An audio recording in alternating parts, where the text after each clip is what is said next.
Assalamualaikum warahmatullahi wabarakatuh. Halo, di sini saya akan menjelaskan tentang pemanfaatan nuklir di bidang ekonomi. Sebelum itu kita harus tahu apa itu fisika nuklir. Fisika nuklir adalah ilmu yang mempelajari mengenai inti atom serta perubahan-perubahan pada inti atom. Dalam fisika nuklir, sebuah reaksi nuklir adalah sebuah proses di mana dua nukleus atau partikel nuklir bertuburkan untuk memproduksi hasil yang berbeda dari produk awal.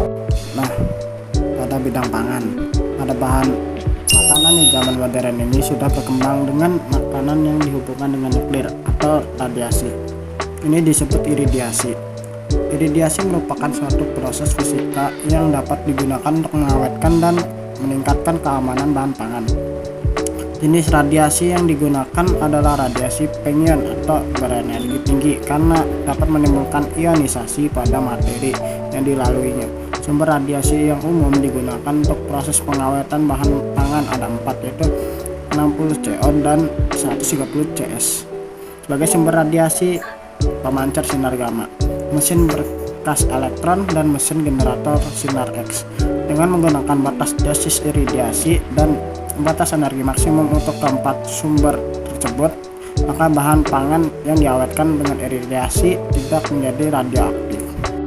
Oke, sekarang di bidang kesehatan, ilmu kedokteran nuklir mempelajari proses fisiologi dan biokimia yang terjadi dalam organ manusia menggunakan penunut pertanda radioaktif yang berasal dari disintegrasi inti radionuklida buatan.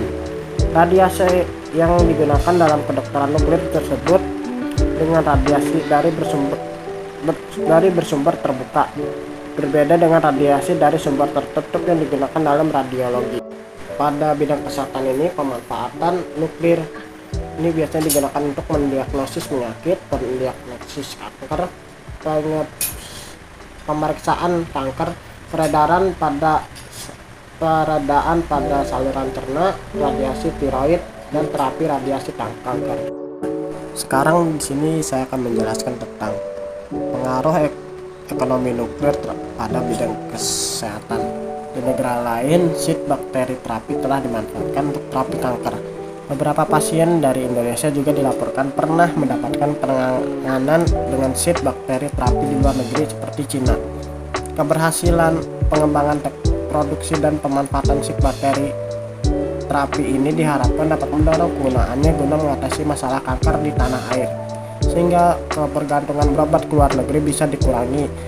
Dari apa yang sudah dikerjakan Batan, ini sudah bisa menjadi suatu yang menghasilkan dengan penjualan produk. Dengan beberapa prosedur dan syarat yang berlaku untuk bisa membeli produk ini, biaya dan tarif atas layanan ini didasarkan pada Peraturan Pemerintah Republik Indonesia Nomor 8 Tahun 2019 tentang jenis dan tarif atas jenis penerimaan negara, bukan pajak yang berlaku pada Badan Tenaga Nuklir Nasional. Nah, sekarang nuklir pada teknologi pembangkit listrik. Pembangkit listrik tenaga nuklir bisa dijadikan solusi saat krisis listrik dikarenakan memiliki efisiensi yang sangat tinggi.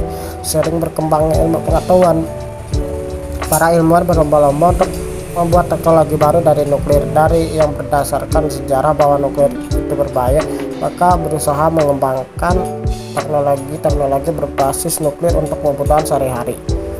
Para ilmuwan menciptakan teknologi listrik dengan bahan bakar nuklir dan menghasilkan energi lebih besar daripada dengan bahan bakar batu bara. Dengan sering berkembangnya ilmu pengetahuan, teknologi nuklir makin berkembang, dan sekali lagi teknologi membuktikan bahwa teknologi berhasil membuat perubahan pada kehidupan.